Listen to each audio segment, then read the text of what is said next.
My name's Linda Wright, and I'm going to start with some basics of horsemanship, starting with describing the two different types of halters and how to hang them correctly with your lead ropes.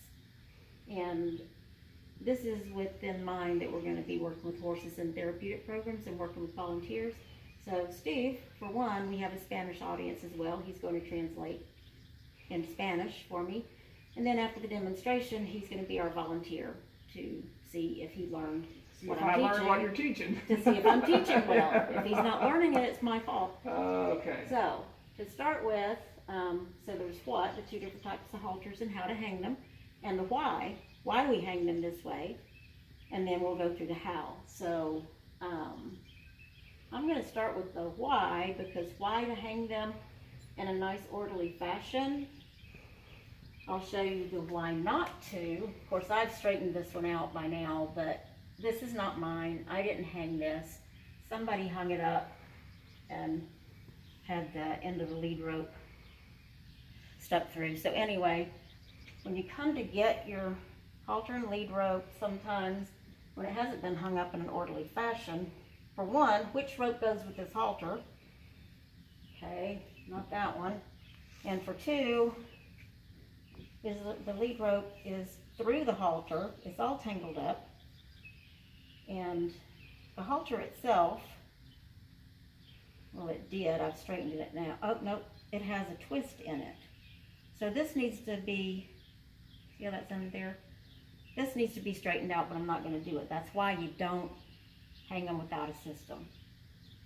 Now, why you do, number one, you're going to teach all of your volunteers to do the same thing the same way every time, so that everybody hangs them up orderly. They look nice and neat hanging on the wall, ready to go. But the big thing is, if you need to go get a horse in a hurry, instead of fiddling around with tangled up mess, you grab the nose piece, you take the rope over your shoulder, pick up the cheek pieces, and we're ready to go catch a horse. Nothing's tangled. Halter's in good shape. The lead rope is on the outside where it needs to be. So that's the why. Now, two different types of halters. Obviously, this is the traditional webbed halter. Fits snugly. This is the nose piece. Horse's nose is going to go through here. These are the cheek pieces. When you catch your horse, you're going to have your halter in your left hand. Reach over their neck, hand yourself this long piece, capture the horse's nose and shimmy up, bring this piece over and buckle it. Now you've got your horse and your lead rope is ready to go, not tangled up. So that's the webbed halter. The strap, show you later when we're actually got a horse, but it goes in the pole groove right behind the ears, not down on the neck. Cheek pieces right here will go in front of the jawbone, not on top of it. And nose piece, well up on the nose, not down on the nostrils. But anyway, when you hang it up, we're going to hang this open part next to the wall, where you have this open part facing the wall on the hook, because that leaves your lead rope not tangled up on the outside, ready to go. Hang by the nose piece with this open part towards the wall. You've been out with your horse, so your rope may not be well organized, but that's okay, because what you're going to do is take the tail end of the rope, bring it up to where the rope is attached to the halter. Then you're going to double it, reach about halfway down, and you're going to take this end through this hole here. You can pull the different loops until you have them nice and even. And it's all hanging neatly ready to go. Now the rope halter works the same way. It's going to hang by the nose piece. Got your rope ready to pull out over your arm. Pick up your cheek pieces and you're ready to go catch your horse. Now some rope halters only have these two knots. They don't have the extra two. But in general, they're all pretty much the same. They have this loop for the nose, and they've got this part that comes up their cheeks. This is under their chin, and then the lead rope attached. So again, you're going to carry it all in one hand with these, either your buckle and clip or these two knots where it fastens in your left hand. Come up to your horse, reach over, hand yourself the long piece, shimmy up the horse's nose, pull this piece over and tie, and you've got your horse ready to go. When you've unhaltered, same way, put it in your hand the same way. Now your rope may not be as organized coming back in, but at least you have it somewhat over your arm, never wrapped around. And you're going to, again, open side is going to go towards the wall. It's going to hang by the nose piece. This open part faces the wall because that leaves your lead rope on the outside. Hang it by the nose piece. Bring the end of your rope up to where it attaches. Double it. If you have a very short rope, you may not have to double it. Grab it in the middle, stick it through the hole. They look nice and tidy, and they're ready to grab in a hurry. I didn't pause for you to translate to Spanish at all. Well, that's okay.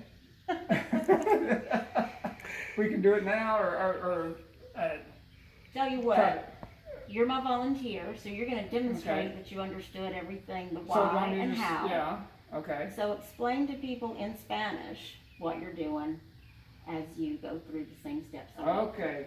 Bueno, amigos, estamos hablando de la manera de hacer las cuerdas, como ella está hablando, es para que todo está arreglado, bien arreglado. Aquí se puede mirar que cuando está así, cuesta tiempo cuando está en la programa. Entonces la idea es que quiere agarrar su equipo y correr a agarrar su caballo. Entonces, por ejemplo, aquí uno puede ver si tiene su equipo. Let's see if I can do this right. It's like whenever you want to go grab your horse, cuando quiere agarrar su caballo, va a poner así. ¿Sí? Y luego ahí está listo todo para agarrar su caballo. Poner la nariz aquí. Ponerlo aquí arriba y ahí está listo con su caballo. Cuando está terminado de todo y está regresando, la idea es que quiere ponerlo igual, la misma manera. Siempre quiere ponerlo así, con esos de los dos lados para que tiene la cuerda así. Y luego se puede doblar una vez aquí y depende del largo del tamaño, pero se puede doblar unas 2 veces y ponerlo aquí y a ver si hizo más o menos, puede ponerlo bien bonito como ella hizo. Ahí está el ejemplo de la cuerda, más o menos quizás. Esta es igual, solo tiene diferente cuerda, pero se hace igual para recoger su caballo y todo eso. Para querer ponerlo aquí, porque eso es la nariz, si entiendo bien, the nose goes through here, right?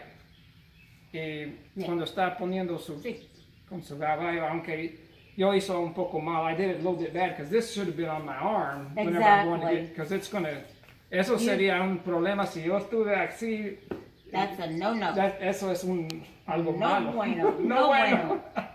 Horse could step on it, or you could step on it or trip over it. Eso es, entonces siempre la idea es de tenerlo como en su brazo, si entiendo bien. If I understand right, you want me to hold it like that. Yes. Pero nunca va a doblar así. Nothing you never want to, like this. Root. Never. Nah, horse will pull them. Eso es malo, no. Pero así, si está corriendo para agarrar su caballo, ahí está. Sí. Y ahora estamos listos de ponerlo, agarrar así, y de ahí estamos bien. That's the way once you get your horse. Everything's good. Correct. And we will do one where we're getting We're going to actually try that. Because one thing that you demonstrated was reaching underneath and around the horse's head with that outer piece. what you want is both pieces in one hand. You reach around and hand Okay, ella va a yourself the explicar un poco cuando estamos con el caballo la técnica de hacerlo un poco mejor. Yo estuve haciendo un poco de no saber cómo es el proceso. Is that about right? That looks perfect. You're a good student, Maybe I'm here. Steve. You're a great student. Steve is above and beyond most volunteers. Oh, wow, what a deal. I've worked with a lot of volunteers. It usually takes more than once for them to get that. So Steve's an A+ student. And again, the reason we do this is so that every volunteer does it the same way every time, so that the next volunteer that comes in has an easy time getting it, and plus it just looks nicer. Qué bonito.